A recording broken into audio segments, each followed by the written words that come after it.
for, oh, and the mic is on, awesome. Yay! Hi everyone. Hello. Thanks for hanging out with us on the last day of PAX at 3 p.m. on a Sunday. We're super, super excited. We know last day of PAX can be a lot, especially if you've been here 4, 5, sometimes 6 days. Some of us have been, we basically moved in. We live in the convention center now. Awesome, so this is the Breaking Board, Making TTRPGs Fun for Kids. We're gonna have fun, it's gonna be great. We have some mics set up for some Q&A at the end, so if you have a burning question, you'll be able to ask it. First things first though, introductions. I'm gonna start here down at the end with Tommy, I believe? Sure. Yeah. My name is Thomas Vorhies. I'm the Director of Programs Development for Games Unbound. My pronouns are he and him. Do you go by Thomas or Tommy? I go by all variations of it, so Thomas, Tommy, and Tom. Fantastic, good to know, thank you. Hey, I am Grant Sparks. I'm a therapist out of Atlanta. I work in a private practice called Modern Path.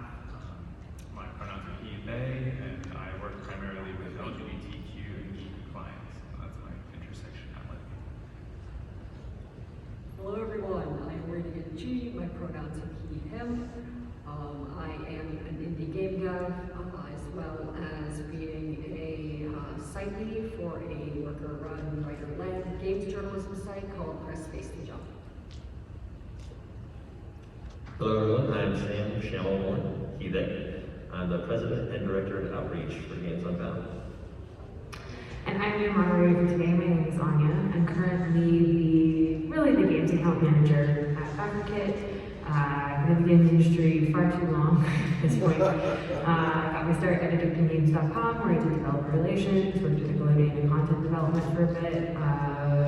As of a year ago, I was the director of games at Kickstarter, and I am now at BackerKit. I do a little bit of games consulting and games freelance on the side, and I'm a freelance musician in New York City, so I'm busy. So, first question I wanted to start with. I think we all know this term, but I just want to get a sense. Is everyone here familiar with what Session Zero is? Raise your hand if you are familiar with it. Amazing, we have a couple people who aren't. Would anyone like to explain what Session Zero is for TTRPGs? Go for it. Alright, so Session Zero is basically before you actually start the game. It can either be before you start the game during that same day, or it can be a completely separate day where you kind of lay out the ground rules, you lay out boundaries, you lay out like what are we allowed to touch on in the game, what are we not, sort of make a list of things that you might want to touch on, things that you don't want to touch on, and make sure that everybody's in agreement. It's just a really good way to set up and foster a comfortable experience for players. Is there anything anyone else wants to add on? I think that was a great description, thank you. So knowing sometimes that boundaries and the discussion of boundaries can be complicated even for adults, how do you set up a Session Zero for children? And that's children of all ages, anywhere from, as young as 5 all the way up to, quite frankly, sometimes 50. I'm happy to jump in on this one. Session Zeros for kids can work out a lot of different ways. There's resources that are starting to abound in the RPG space that are really great, like the RPG Safety Consent Checklist. You can't use that with kids. Why not? What's wrong with it? Well, it's dense, for one thing. It's a lot of information, and a kid is going to zone out before they reach the end of the list. And 2, there's going to be a lot of stuff there that you just don't got to ask them about. Hey, how explicit do you want us to be with the sexual content? No, let's not do that. Let's just pass over that. So there's ways that you can ask them, like for me, for working with kids, I'll often ask some key points, highlights. Is there anything you're afraid of that you know that you're afraid of that we should be aware of? Is there anything that you don't want to get brought up? Is there anything you really would love to get included? And you kind of scale up from there depending on the age and the experience of the players you're working with, to where like I work with high schoolers, and then you can bring some of that stuff back in where it's sort of like, hey, let's talk about phobias rather than something you're scared of, upgrading the vocabulary and language, but also upgrading the complexity. So you can say, are there kind of dynamics or theme that we're going for here? Do we want this to be like a heist, or do we want this to be, more of a political intrigue thing? But even scaling that back, there's a version of that for little kids too, which is sort of like, so are we going for the funny? Are we going for the hero action? Are we going for, drama? Like, do we want this to be a rich story? What do we want out of this? Grant or Tommy, do you have anything to add? Yeah, so I would also say, in addition to that sort of stuff, it's very important to have certain hard ground rules for kids. Often kids are a bit more rambunctious than adults. And obviously we don't want bad feelings in the game translated into bad feelings in real life.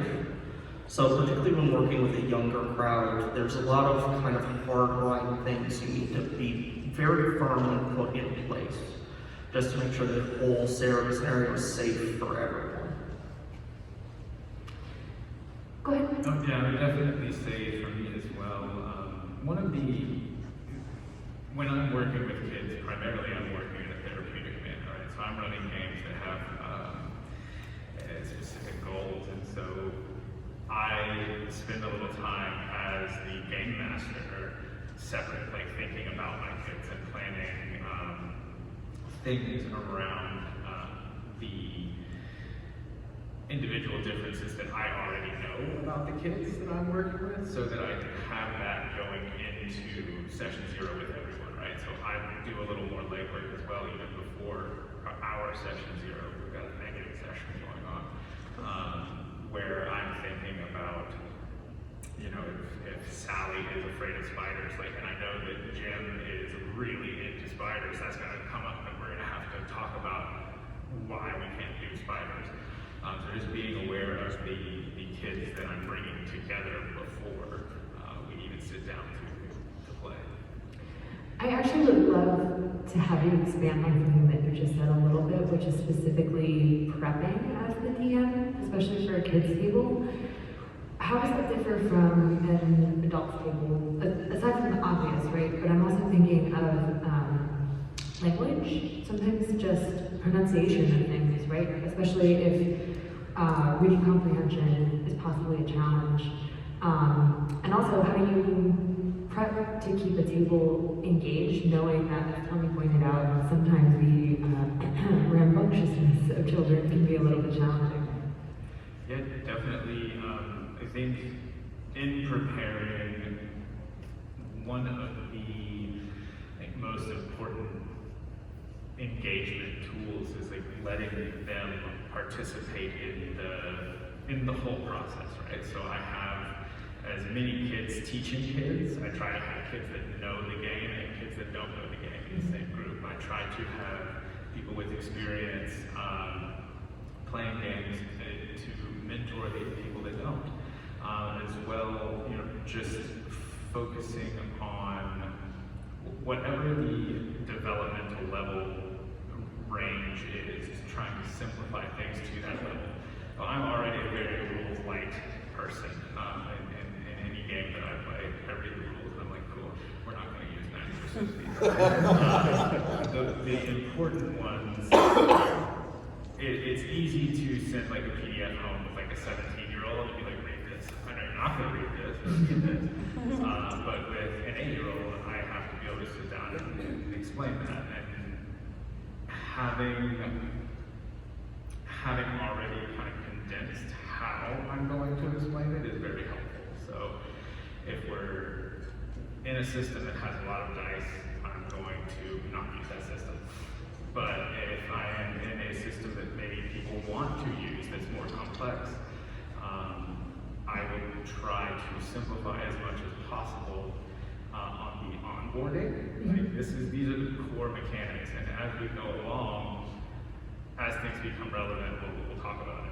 Because if I'm lecturing to a 6-year-old about probability, they're not going to pay attention. That totally makes sense. To that same point, Radiant, I'm curious to know, sometimes when we're looking at the design of games, right? Like a DM, a GM, whatever terminology we want to use, you can go to the ends of the earth based on what material is being presented to you, but also you can get so frustrated, right? That like careful and frustration of like, this material is just not sticking with me. So I'm curious to know from the game design perspective, especially designing for kids, how does the game design process possibly differ? Right, so I think that something super important is making games accessible, and a lot of those accessibility features are also helpful to having kids be able to play your game easier.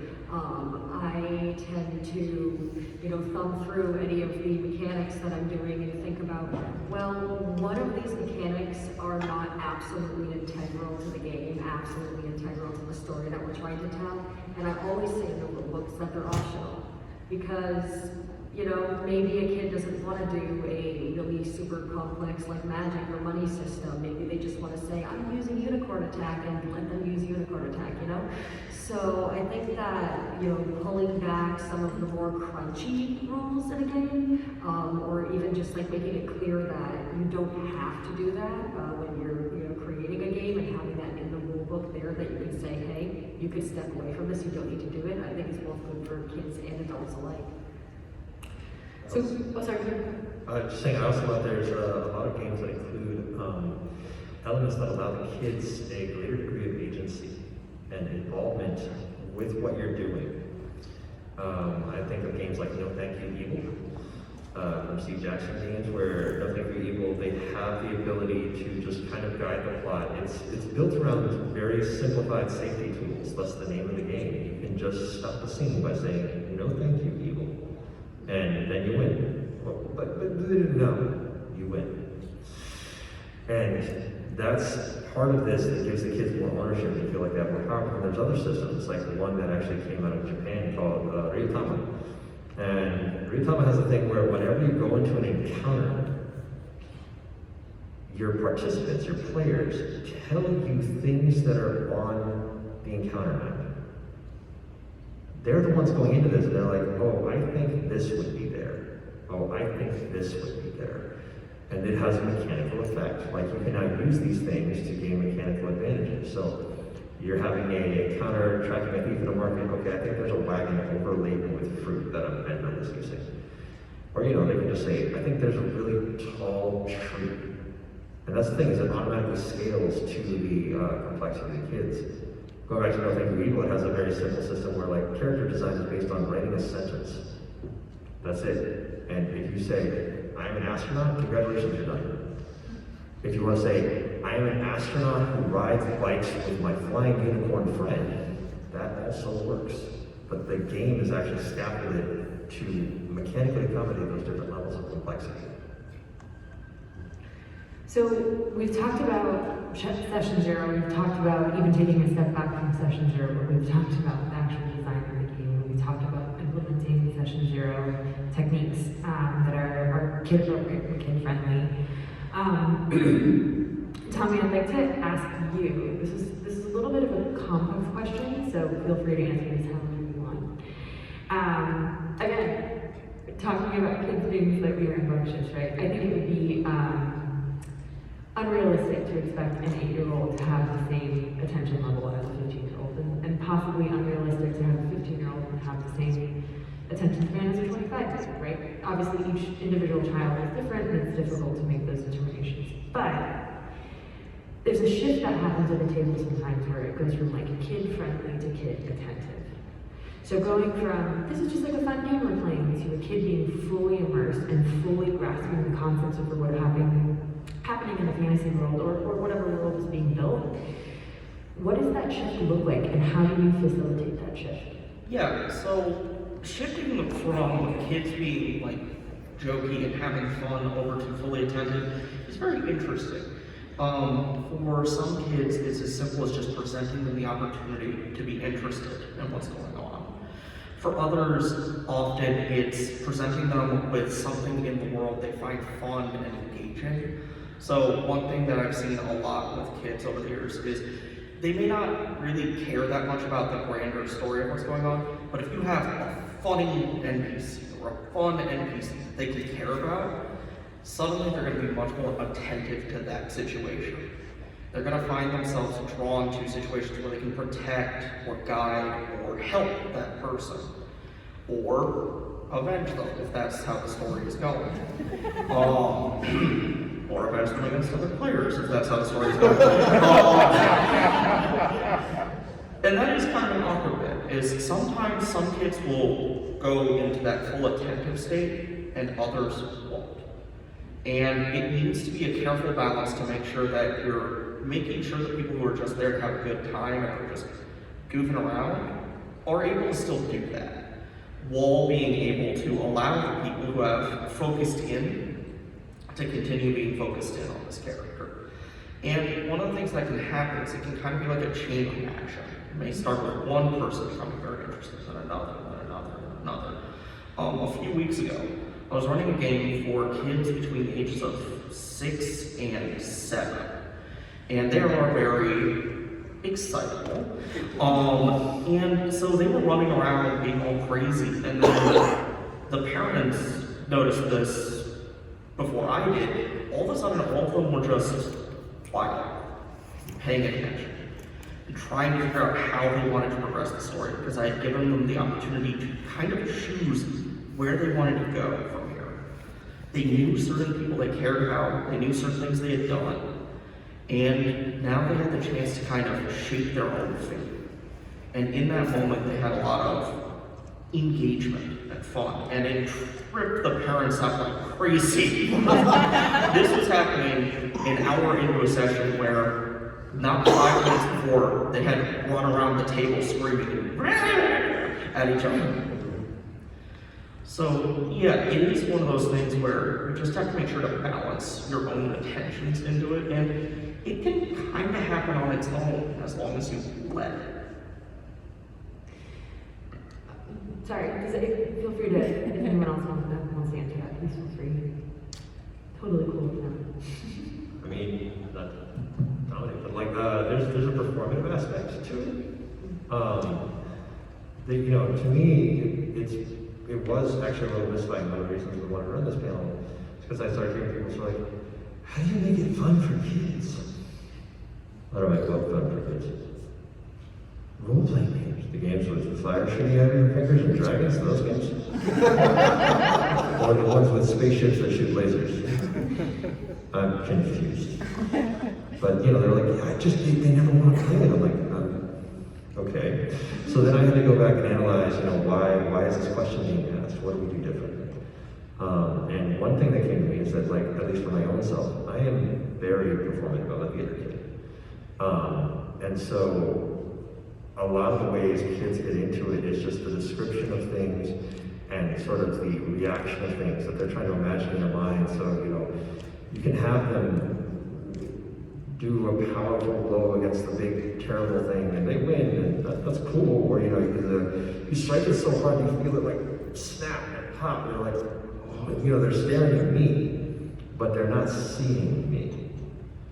And so, like, it's true, like, no, please, I don't really need to be, no. And they're just cracking up from this, and of course, it's just a funny voice. It's whatever, it's the same thing, that we think of, well, entertaining toddlers. We're like, sure, that actually doesn't go away as nearly as we think it do. Like, watch them stand up, see why we're laughing at it. It's the same thing, really. So you just let that go and be performative, and you actually can find stuff that's a lot more fun for kids to be around. I think what's interesting is the way that a lot of games, and most games, are displayed, right? As we look at the age of 6 and up or 8 and up. And Brady, I'm curious to know, and when you're designing games like this, I don't know if a role-playing game 8 and up is necessarily accessible to like a 15-year-old. Like a 15-year-old might be like, this is too young for me, right? Is there a way to design games around certain age ranges, or is it more of an inclusive sort of design process of, yes, it's 8 and up, but we recommend this for like a 15-year-old? Also understanding that the complexity there is not every 8-year-old is the same. Right, so I think there's a couple of things that you need to take into consideration. one, every kid is different. Like, if you have a kid that's very advanced for the age group that they're in, like, you might have a 6-year-old that has no problem playing a game that's like 8+ or 10+. And also I think that maybe, you know, some teenagers are like, oh, that's too young for me, but like, that doesn't necessarily mean that none of them are going to play it. You know, I grew up playing games like Candyland, and like there's no strategy at all, you know, in that game, but like it was just a fun thing to do with the family, and I probably played it past 8 or whatever that age was. But also, talking specifically about TTRPGs, that's kind of a different world than your traditional board game, because there's so much nuance within each game and even within each campaign. So like you might have a game that, oh yeah, like the base campaign and a couple of these campaigns are 8+, but okay, there's also this one that's really complex, it has more puzzles, it has more mature content, so maybe this one is 15+ or 16+ or 17+, and you know, it can be within that same universe, but you can sort of balance your audience between these different age groups. You know, if you have things that appeal to each of those different age groups. Like I think a 15-year-old would be much more interested in playing one that's like 15+ than one that says like, oh yeah, this is for ages 4 and up or something like that. So, meeting them where they're at, I'm so fascinated by that, because one of the things that we did at Nickelodeon was so much playtesting. And there were two things that we would always observe, and this is slightly a random story, but also maybe if folks want to jump in and add. The two things that we would always observe was, one, kids always wanted to play games that were, they had aspirations. So it was like, if they had a 15-year-old brother and they were 8 years old, I don't know why I'm focusing on 8 and 15, because it's the only 2 ages for some reason. But if they were 8, they were like, I want to play what my 15-year-old brother is playing. And a 15-year-old was like, well, I want to play what the 18-year-old is playing, right? So that's such a interesting world to exist in, especially in TTRPGs, where like, it's a very different experience than a video game, and definitely with a board game. And the second thing that I'm gonna throw this question to Grant, and I'll set it up with this is really good moderating, y'all. Just kidding. The second thing that we would observe is how the kids would interact with each other in a playtesting space, right? And so there was always, and it was so fascinating because I was like, 8 or 58, we're all just the same. Like humans are just the same, it does not matter. But there would always be sort of a dominant person in the room, and all the kids would just follow, right? And then at young ages, like, it kind of made sense because it was like you're all kind of figuring out what's going on. So when it comes to like the story flow of a table and knowing that like it's not uncommon for someone to dominate in that space, how do you manage the flow of playing games with kids at a table? Sure. So,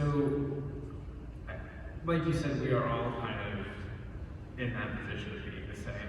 And one of the things that I think that really differs when it comes to sitting at a table with kids is that adults are sitting down where we know what we're doing, right? We're here to play a game, we're here to share space and tell a story together. And generally speaking, we have a concept of what we want. And so a lot of kids don't necessarily have that kind of full understanding of what it is they are doing. They just know that it's engaging, it's fun, it's enjoyable. And it allows them to express elements of themselves that aren't necessarily comfortable to express in other settings. And so when it comes to that sense of flow, I like to take any opportunity to direct that dominating personality to the rest of the group.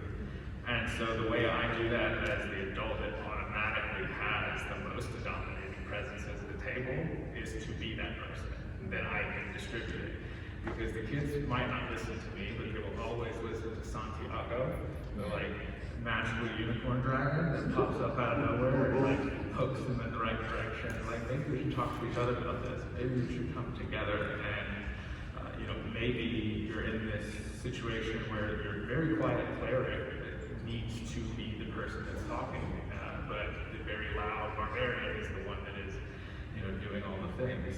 And continuing to have them focus inward and work together to build that collaborative story also increases that sense of like communal buy-in. So it starts to be more about what the group wants to do, what the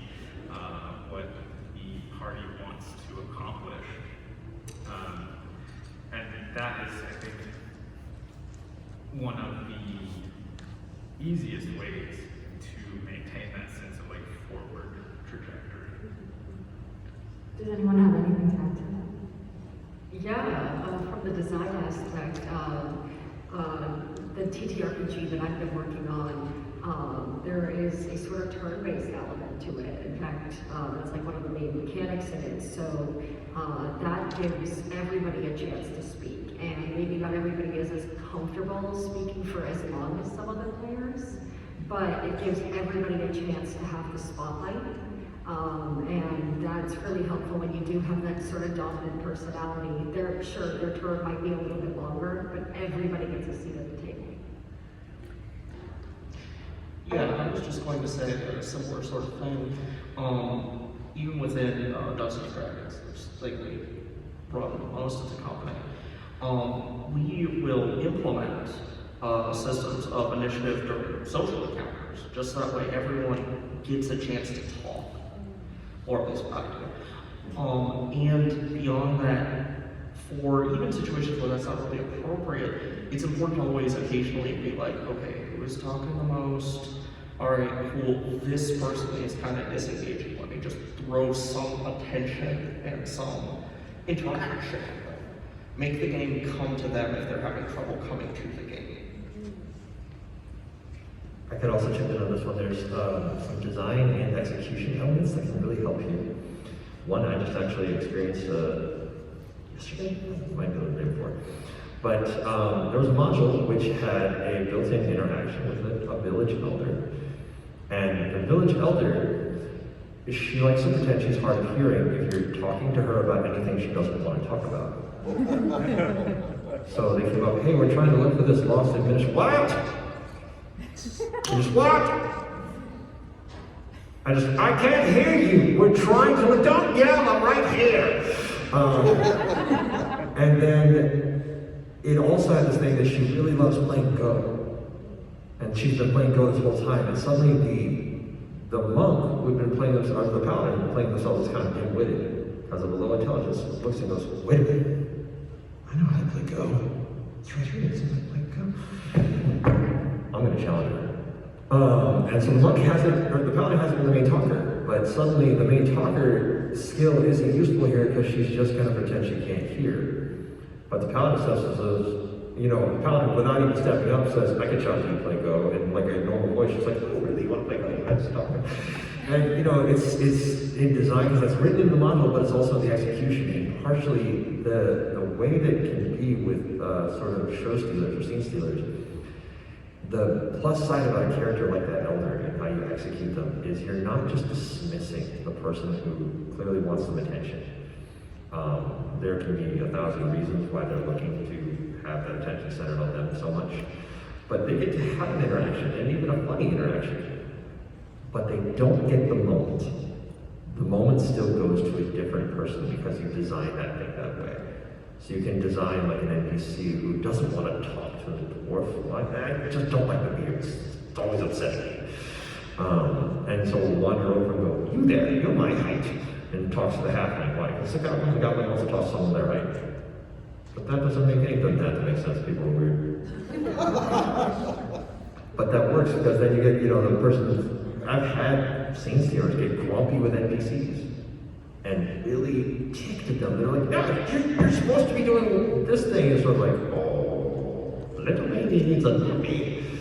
And they'll have this interaction in character, and it leads in whatever direction it goes, but they actually still feel seen while the moment goes to somebody else. I really like that. I appreciate the mindfulness of also not just thinking about the dominant personality, but also approaching it from how do I engage with kids who are maybe much more shy. That in itself seems incredibly challenging. I think that's such a great way to approach that. I think there's been some really good tricks for DMing for kids.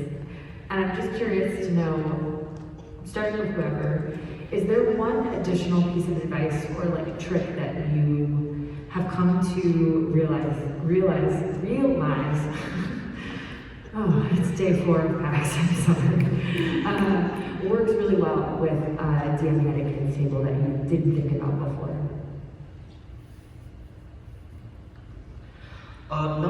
Never underestimate kids' ability to take whatever it is you think they will want to do and do something different. Never underestimate their ability to be like, oh, you know what I want? A donkey. And then you're going to spend 2 weeks with them figuring out how to take care of a donkey, only for them to go, okay, cool.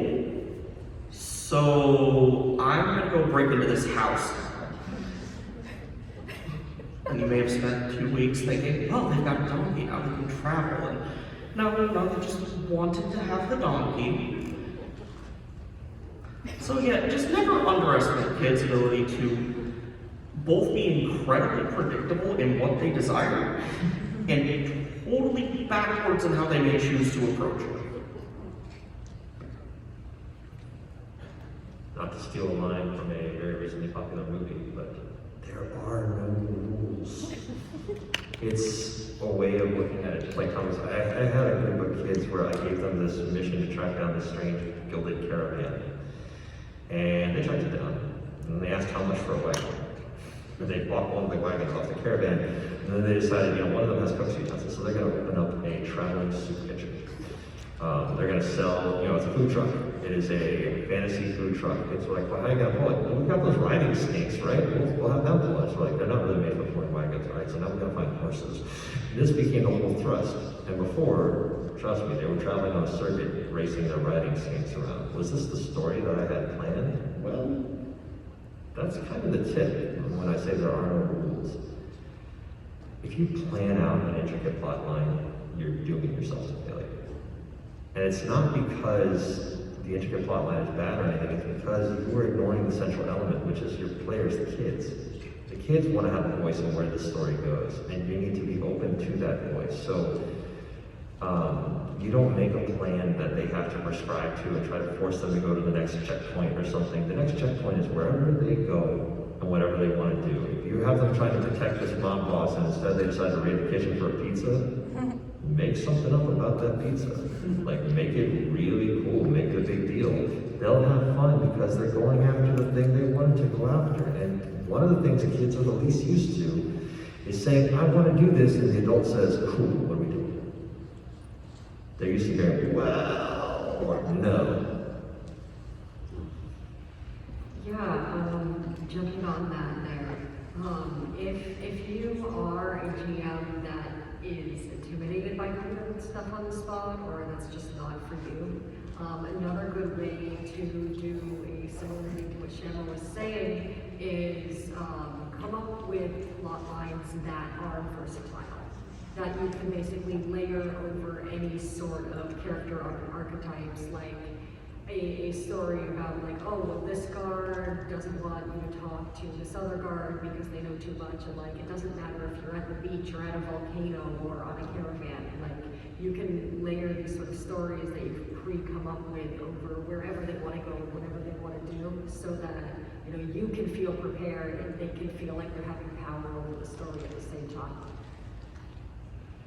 I would also add, they are smarter than you. They just are. Their brains are fluid, and they think infinitely more creatively and imaginatively than we're capable of doing once our brains are fully cooked. And leaning into that facilitates so much fun that, at the end of the day, they're there to play, and the benefits that they get from that are our responsibility. But the fun in it for them is being able to utilize that imagination and really tap into the infinite ways in which their brains work. And I think the biggest disservice any GM can do is to use the word no, especially with kids. Like, it's just not fun. I also think, like, just jumping off of that, it's go along for the ride.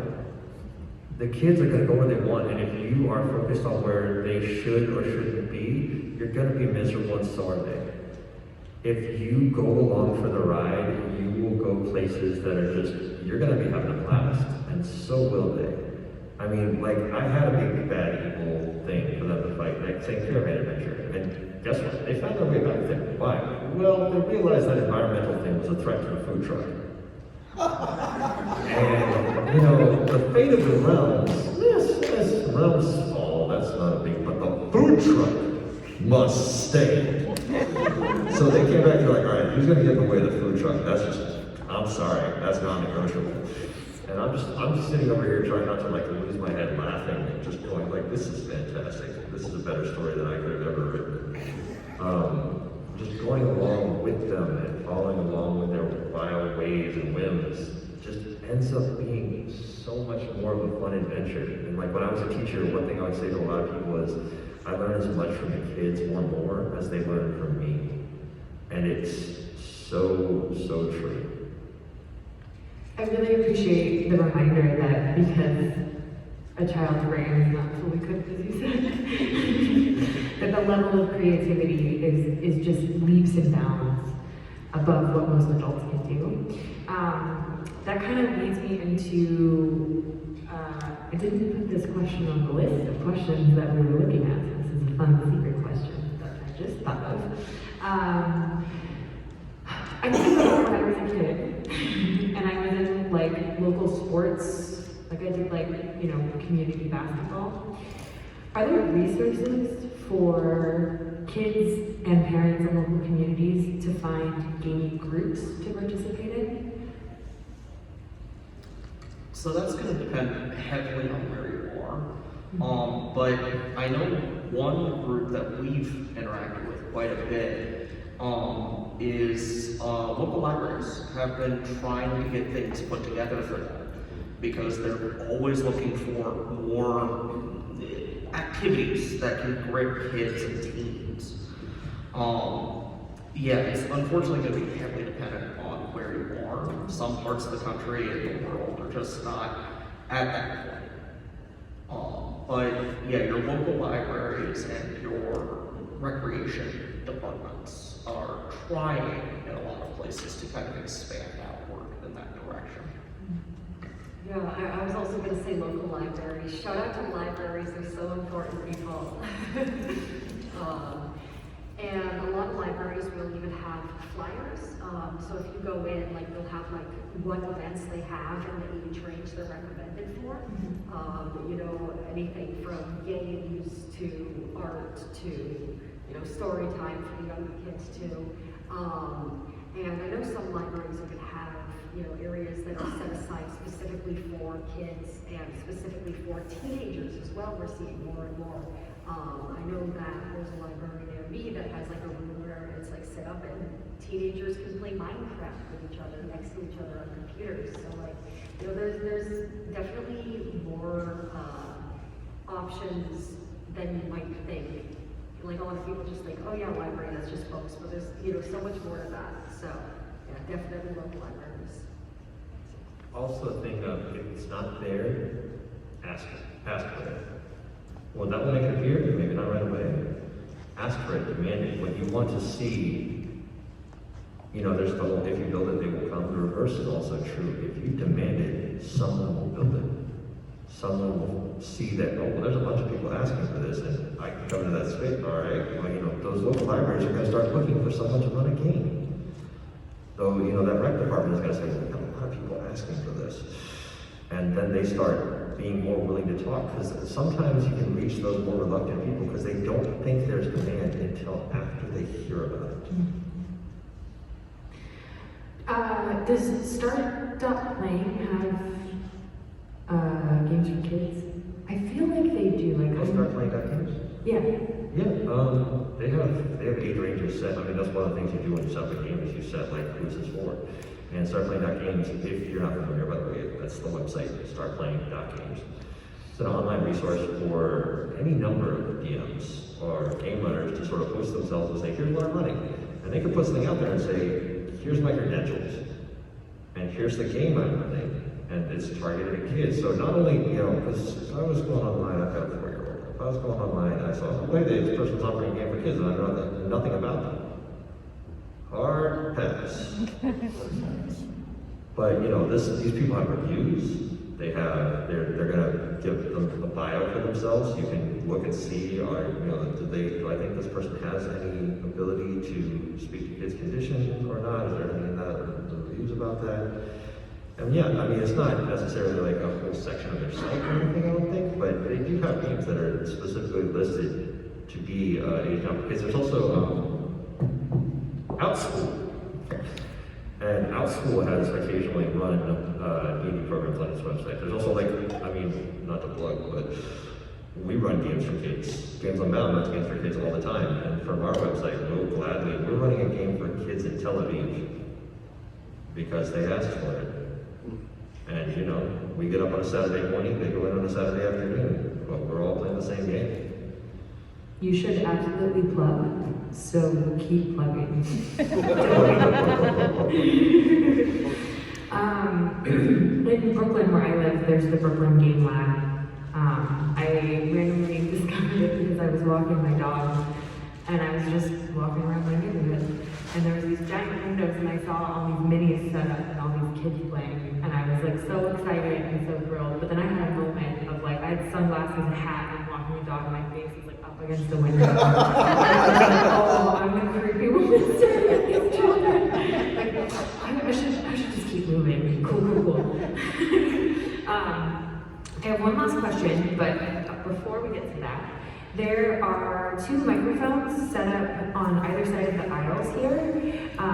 We are going to do about 10 minutes of Q&A, so if folks would like to start lining up if you have a question, please feel free to start doing so now.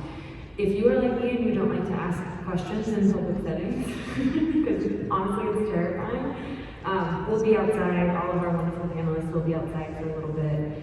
Also, there is a Discord if you would like to ask questions, not in a public setting. But my last question, and if we don't have Q&A, I have other questions. It's all good. First of all, thank you all so much for spending your time with us. This is super cool that we get to do this. It's super exciting. I do not have children, but this is a topic that I think is really interesting, especially thinking about how none of this was available to me as a child. And I love that this is something much more common as our generation, and I think we're all around the same age, as we want to pass this off to our kids or our family members that are children. I think it's really cool. But my last question, maybe, we'll see. What is one challenge that you've encountered that you didn't anticipate while running a game at a kid's table?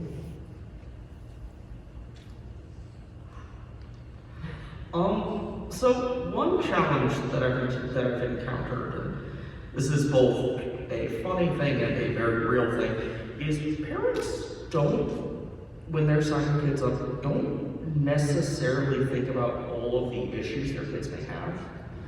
They may not even recognize them.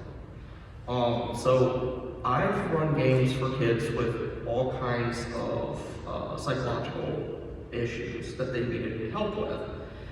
And while I was able to provide some support, not entirely.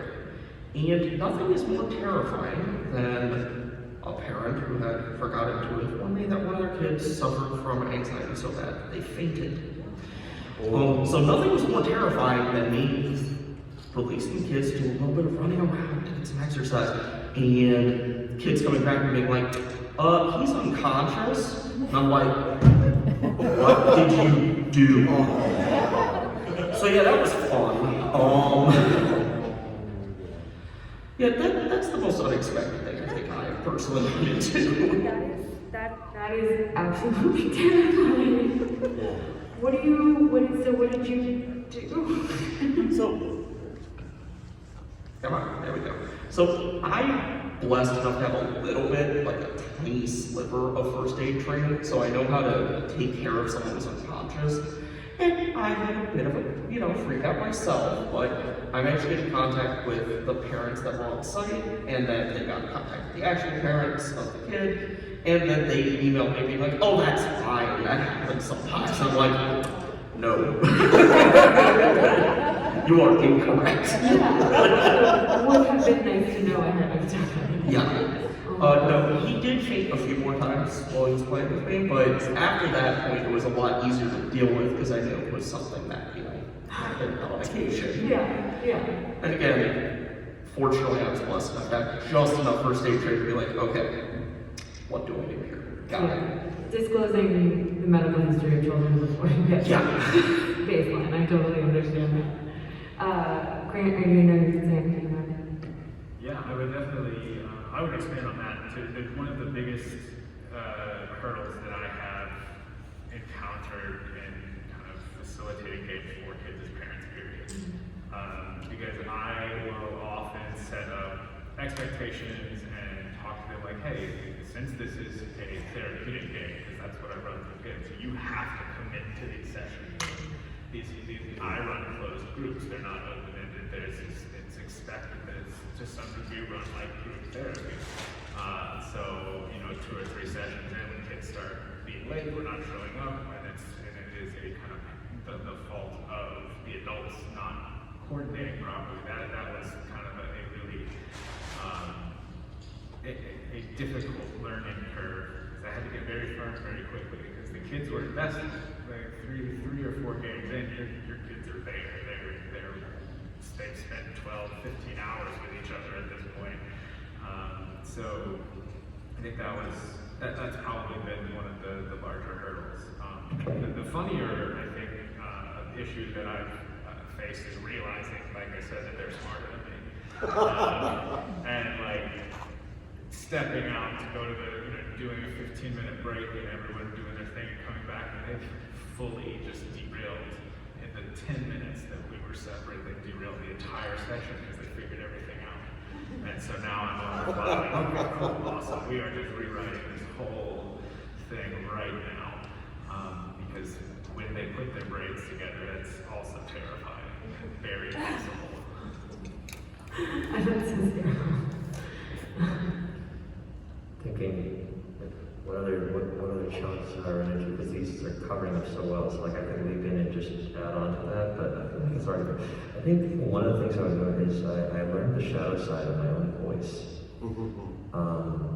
I have different ways of speaking, and I perform it and whatnot, and that's all great and well, and it can really be used to my advantage, but it can have a downside too, which is that, as you couldn't tell, I've got a low register. And if I speak sternly, I can hit them like a thundercloud. And it's not, it's not conditioning from parents, it's just the sound of my voice frightens if I wanted to. And I had to become aware of, long before I ever became a parent, I had to become aware of, the way you say it matters as much, if not more, than what you say. Because the words, they're still working on vocabulary and full comprehension, but tone, they understand that implicitly. That is a massive challenge. I appreciate it. I'd like to get to our one question. It's a subject.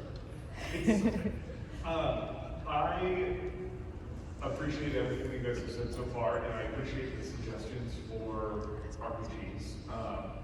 I've been asked to run a games or a RPG group for a local library, Chicago local libraries. I have very no experience running it for teenagers. I just have experience running it for man children. So same thing, really. Yeah, pretty much.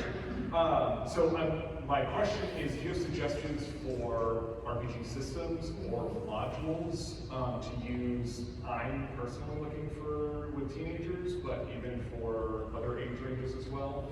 My experiences with D&D 5e and Monster of the Week. That's pretty much the extent of my experience.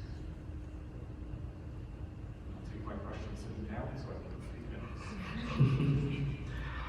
Thank you. Yeah, so in terms of modules, I don't work with modules very much, but from what I understand, some of them are pretty well designed for that. Some of the Radiant Citadel ones are probably pretty good for kids. Yeah, we gotta be careful who you're dealing with. There's a lot of different for adults, but some of them are actually written with younger audiences in mind. Yeah. If you want to kind of break away from Monster of the Week and all sorts of stuff like that, I would suggest taking a look at a game like Ryutama. Because Ryutama, while it has combat in it, has a lot more focus on a very different style of play. It's about narratives and journeys. It's meant to be actually inspired by Studio Ghibli movies. There's a whole list that span the cascade of capacity. So from No Thank You Evil, there's Questlings, there's Hero Kids, and those mostly skew younger. Honestly, once you get into teenagers, going back to Grants, they're smarter than you. They're also smarter than you ever think they are. As long as you're patient, a 12-year-old can do 5th edition D&D without breaking a sweat. And they'll probably come up with things you're like, no, that doesn't, wait, oh, I guess that does. So you can do 5th edition D&D with them, but you can also there's a wealth of systems, amazing systems made by amazing people that are targeted specifically for kids at different ages. And you can find ones, I can't think of any off the top of my head right now, but give me 10 minutes, that are designed to deal with teenagers going through stuff. Monster Arts, actually, is meant to reflect your monsters in high school. So there are a bunch of fun options there. Thank you so much. We have 2 questions. Hi. So we've been talking, as kind of related to this, you've been talking a lot about, older kids. I have a 2-year-old, and I can't wait for him to go from the stage to from breaking the miniatures to actually play with them. When can I start bringing him into this world, and what are the tips that you have as a parent for, my very first role-playing game? Did you know there's a book called The ABCs of D&D? Yes, I did. Did you know there's a book called 1, 2, 3s of D&D? No, I didn't. Same person. Nice. So, It's also the other books that we have. We have a couple other books. yeah, there are actually kids' books that are designed to get people involved in D&D, and there's a system. Oh god, I'm not gonna. It's really cool. This might be an outside answer. Yeah, I might have to answer you outside, but there's a system I remember that is actually being put forward specifically to get younger kids into role playing. But then, something like No Thank You Evil, if they can form words, since I'm an astronaut is all you need to make a character, then that can work for them. And it's very loose framework structure on playing pretend. Yeah. And then that's all you really need. Then there's other things like Stuffed Fables is a game you may or may not have heard of, but that one's it's a little older, but it has some training wheels on it. So you can sort of grade up as they go, because now they can move pieces around a board, but it also has a story. So, Sam, are you thinking of the Nomivore games? I wasn't, but that's actually a good one. If you aren't familiar, Nomivore Games, which is on the Expo floor right now, has a 3-tiered system. You want to tell me? Sure. So Nomivore, I talked with the creator for quite a bit on Thursday. There are 2 games, one that leads into the other, and then a 3rd game which is a little bit further down the line, but they're designed to help with kind of building some of the skills that are used in gaming by all forms. Snack Attack is the first of the games, and it helps kids to kind of recognize basic strategies and like pattern recognition, things like that. And then that eventually turns into Dungeons and Dinos, which is another fun card game, but it kind of teaches you about how different strategies work together to do things. And again, it's all kind of building on top of itself. I don't remember what the youngest age they suggested for, but I know it can be done, it's 4, okay. But I know it's supposed to be pre-reading. Awesome. Thank you. Yeah, thank you so much. I have one last question for a little bit of time, specifically on character creation for kids and how you create your character. So one, does it differ than creating a character with adults? And 2, are there any tips and tricks that you have to work with kids on creating a character? I'm thinking specifically, I've played a campaign once where, for whatever reason, none of us communicated, and we had 5 bards. So you were playing band. It was 5 musicians playing, and we were like, oh, this is all 2 bards, and I was like, this is terrible. But like, possibly avoiding as an adult, a very obvious pitfall. Is there a way to have like a diverse set at the table with kids and character creation so that like the kids just aren't playing the same character, or is that actually positive when you're playing with kids?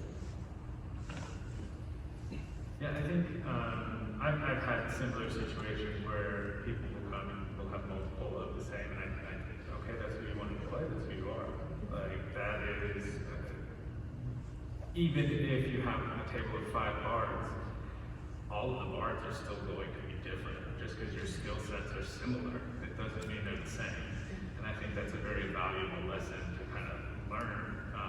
And to some degree, it takes away like class-specific need in the situation. So if you've got a character that's, if you have one bard that's actually there and is doing all the talking, well, if you've got 5 bards, everyone should be doing some talking, everyone should be performing, everyone should be doing X, Y, and Z. So there's a level of it that I think absolutely is beneficial. Yeah, kind of taking a step back from the 5 bards example, just getting kids to learn how to play the games and stuff. We have tried to systemize how to make character creation as smooth as possible. And part of it is you just have to be willing to talk through with the kids what each of the various things they can do can be. And one of the things that I personally find helpful when talking to people about making a character is, hey, these are kind of the general things these classes can do. Are any of these interesting to you? And I found that most kids, even if they're like, oh, I want to play a sorcerer right beforehand, if I explain, well, this is what a sorcerer kind of does, and this is what other things do. What do you want to be able to do? They'll often end up changing their mind, switching to a different class, or sometimes they'll be like, yes, I want to play a sorcerer, but I also want to be able to do this thing. And I'll be like, okay, here's how we can do that. I actually make characters most of the time with the kids in our program. I'm like the character making person. And a lot of it is, from what our perspective, might feel like just patience. It is being able to walk through these things with them and then describe them. Like, I like using 5th edition as an example precisely because, structurally speaking, it's horrible for this. But, like, I'll break down, so like, all right, one thing I've learned with kids is that they can actually understand a lot of concepts with way less needed preparation or rationalization than any adult. So for example, if you go on a D&D Beyond, you go on the character maker, step 1 is choosing your race. So I always start them on step 2, which is choosing your class. I'm like, this is actually going to have an effect on how you play and what you do and like what kind of character you want to be. I tell them, this is like, if you had to play a game where you were going to have to fight things, what would you care about more, the weapon in your hand or the color of your hair? They're like, weapon in your hand? I'm like, yeah, race is the color of your hair. So let's choose the weapon in your hand first, and then choose the color of your hair. love all of that. I would say if you can take anything from TTRPGs with kids, one, it sounds like patience.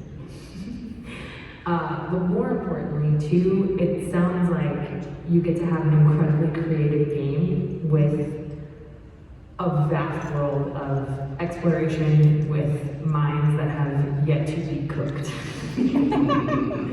And with that, thank you all so much for attending. This has been super fun.